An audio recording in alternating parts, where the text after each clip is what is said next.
औरों से क्यों डरते हो? और जो नेमतें तुमको मुयस्सर हैं सब अल्लाह की तरफ से हैं।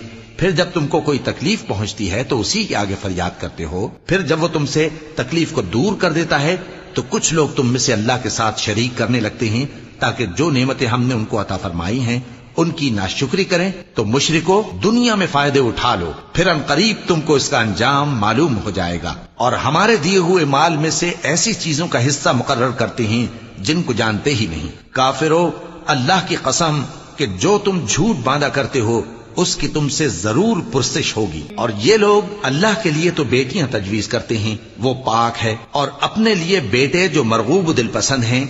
और जब उनमें से किसी को बेटी के पैदा होने की खबर मिलती है तो उसका मुंह गम के सबब काला पड़ जाता है और वो अंदर ही अंदर घुटने लगता है। और उस खबर बद के सबब जो वो सुनता है लोगों से छुपता फिरता है, सोचता है कि आया जिल्लत बर्दाश्त